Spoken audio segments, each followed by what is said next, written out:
time to come up with a series of unrealistic ideas for a game that probably won't come out until after the Switch.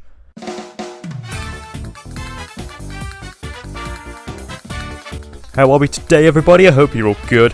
My name is Peter, and for this video I'd like to put forward my suggestions for the future of Mario Kart. As a series that continues to evolve with every new Nintendo console, I have some ideas that I think could potentially make the next hypothetical title the best one yet. So, without further ado, here are my ideas for my dream Mario Kart game.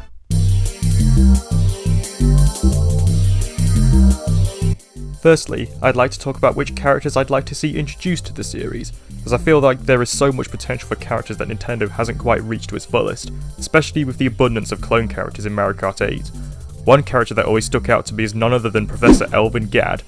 I could be wrong, but I heard he was originally supposed to be in Mario Kart DS but was scrapped, only to never be considered again. With the rising activity in the Luigi's Mansion series in recent years, as well as the role he has played in the Mario & Luigi RPGs, he more than deserves a slot among Mario's All-Stars. The other character whose absence I always thought never made sense was Kamek, who was originally planned for Mario Kart 64, only to, once again, never be considered again. I mean, seriously? I've always thought he was one of the more underrated antagonists in the Mario series, and not including him in the franchise's most iconic spin-off never seemed fair to me. It wouldn't be a Mario Kart roster without some oddball choices, am I right? From Rob to Hoodie Queen to Pink Gold Peach, one weird choice I'd be more than down with is the Chimp, a character that to my knowledge has only ever appeared in Super Mario Galaxy 2, where he challenges Mario to various score-based challenges in exchange for stars. I always felt he was rather underrated when it came to side characters, as he had a quirky personality that left a certain impression on me that made me want to see him return one day. I mean, a chimp with sunglasses, how could you go wrong? Also, just throw Pauline in there because, you know, Odyssey's a thing.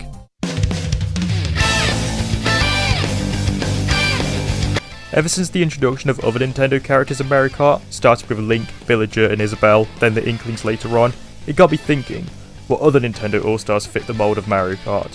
While I don't want to overdo it with this idea, I think the inclusions of these characters has opened up the doors for more in-house developed characters to join, the possibilities of which excites me just from thinking about it.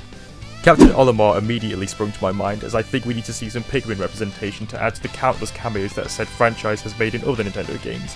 I mean, there are more Pikmin related cameos across various Nintendo games than actual Pikmin games that exist, for crying out loud. So what's stopping for Nintendo from adding to that ever-growing list of Pikmin cameos by throwing Olimar into the roster? Moving on from Olimar, another Nintendo All-Star that I think makes perfect sense would have to be Samus. With Metroid Prime 4 on the way, eventually, and the Metroid series seemingly rising in relevance again, I think including everyone's favourite space pirate fighting bounty hunter would be an excellent way of reinforcing the narrative of Metroid's big comeback. I think it would also be nice to switch between Samus in a power suit and Zero suit, kind of like how you can choose the champion's tunic as an option for Link. The last Nintendo character outside of the Mario series that I wanted to talk about is Captain Falcon. I think Nintendo has pretty much done this guy dirty due to including a vehicle and 2 tracks from his game rather than the main man himself. I think he deserves to be thrown in there, seeing as we most likely won't be seeing a new F-Zero anytime soon, and Mario Kart, Smash Bros and the occasional cameos in games like Nintendo Land and Animal Crossing are the only things really keeping F-Zero fresh in our minds at this point.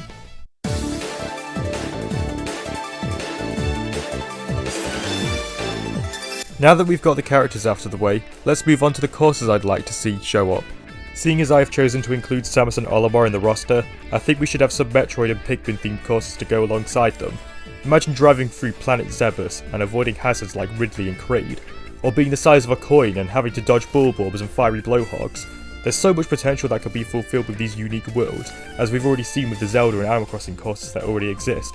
One theme that I really want to see in Mario Kart one day is a circus, particularly a course that takes inspiration from Switch Scramble Circus from Super Mario 3D World as an example. Due to the 3D World inspiration, I'd also like to see Moxley Boss Blob show up as a hazard. Try and say that name 10 times fast. Ho ho! An obvious pick would have to be New Donk City from Odyssey, since you can already drive around on a motorcycle, and it's already becoming one of the most iconic locations in the Mario series regardless, so just throw it in. Additionally, something I really liked about the Animal Crossing course was the fact that it would change seasons each time you play it. I want something similar to this idea in various other courses in the form of weather conditions that could change how you would usually play the course. You could argue that this takes away what makes the Animal Crossing course special and unique, but I think it would add more variety and open up possibilities for interesting twists to be thrown in. And as for time trials, you could have separate records for each version of the course and choose which version before starting up.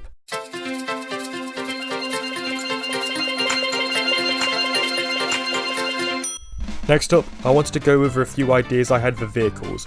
Going back to the idea of including Samus and Olimar again, I think it would make sense to include vehicles inspired by their own games, as we've seen Samus' gunship adapted to a car rather well in the Switch version of Rocket League. And as for Olimar, a kart based on the SS Dolphin is a no-brainer. We could even throw in the Hokotate ship from Pikmin 2, or the SS Drake from Pikmin 3 for good measure. While I may not have suggested including Fox McCloud in the roster, don't get me wrong, I'd love to see that happen. I think vehicles based on the R-Wing or Landmaster would be great to see, sort of giving the Star Fox series the Blue Falcon treatment, as I think adding 2 all-star Nintendo characters at a time should be the way to go. And come on, who wouldn't want to drive around in an R-Wing? I think one of the missed opportunities for a vehicle reference in Mario Kart 8 would have to be the Koopa chase that we see Bowser driving when you fight him in Super Mario 3D World. And as for Odyssey, why not throw in a taxi, or even a Sherm? In Mario Kart DS, I always thought the Rambi Rider was an awesome throwback to the Donkey Kong Country series, but the one vehicle that I thought was the most obvious shoe-in has to be the minecart. I'm genuinely surprised this hasn't happened yet. I know minecarts in general have appeared as hazards in Wario's Gold Mine, why not have one with the DKC design as a playable vehicle to pay tribute to such an amazing series of platformer games? Let's move on to the items. The first idea I'd like to put forward is the Rock Mushroom, which as far as I'm aware has only ever appeared in Super Mario Galaxy 2. I always thought the idea of spinning and rolling into opponents would work rather well in Mario Kart, as it would give you a little speed boost while flattening anyone in your way. It might sound a little bit overpowered, but it has a glaring weakness. If you crash into a wall, you'll be significantly slowed down to a stop. Think back to how it works in its debut. I think it would be a great opportunity to bring back a power-up that I always found rather underrated and has seemingly been forgotten by Nintendo. Next up, we have the Poltergust. Similarly to Luigi's Final Smash in Super Smash Bros., it could suck up nearby opponents and spit them out. Not too long of a distance though, because again, that may be a bit overpowered. Or alternatively, like the G00 from Luigi's Mansion 3, it could squirt out green goo onto the track, which would work similarly to slipping on oil or puddles of water, a hazard we've already seen in previous Mario Kart games. I think it'll be a nice way to continue the trend of referencing the Luigi's Mansion series that we have seen throughout. One more item I have to discuss is the Fire Bar. A staple hazard in Bowser's Castle turned weapon in Smash Bros. Could also work really well as a Mario Kart item. The idea to this iteration is that it spins around the player that activates it, and anyone who touches the fire nearby will spin out, and just like Smash, the number of fireballs go down with every hit. This could be a nice counter to those who try to bump into you for either an anti-gravity boost, or to push you off the ledge. Now for the different modes within the game. Of course we have the standard Grand Prix, 200cc included, time trials and versus modes, but the battle mode is where we start to see some variation. I think Deluxe's battle mode was a significant improvement from the vanilla version of 8. I mean seriously, why was recycling tracks designed for racing on even approved of as battle courses to begin with? One change I'd like to make is to have the option of being able to be brought back to life when you're defeated like normal, but also to have the option to make it an elimination based match like the previous games, so that people who like playing that way can now do so once again. I think this would be a good way to please people who are on both ends of the spectrum, as some like the tension of fighting to be the last one standing, but it also caters to the people who don't like to wait around until the game's finished. You could also have the option of moving on to another game if you lose like the tourneys in Smash Bros, or if you don't make it to first place in Tetris 99 for example. I don't particularly have any ideas for new battle modes, but maybe there could be one that involves Cappy. Not sure how it would work though, but I was thinking it could involve capturing other players whose teammates have to break them free by hitting them with an item, but maybe that's not the best idea out there because I don't think it would be any fun to take the controls away from a captured player. If you have any cool ideas for battle modes, let me know in the comments.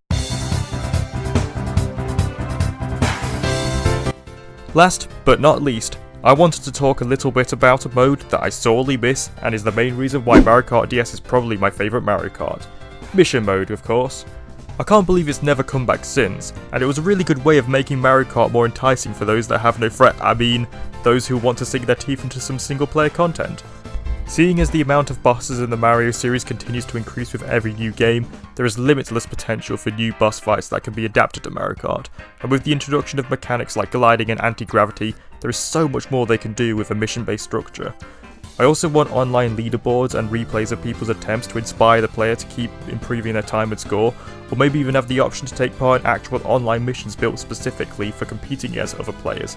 The opportunities are endless if Nintendo just went the extra mile to not only include something that should have just been a series staple going forward, but to expand on it even further. Anyway, that just about does it for this video. I hope you enjoyed it. I might make a part 2 in the future if I come up with any more ideas, so feel free to drop a like and subscribe to my channel if you're new here.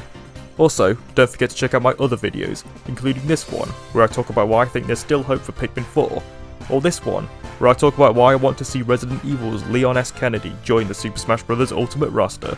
Until next time, see you later.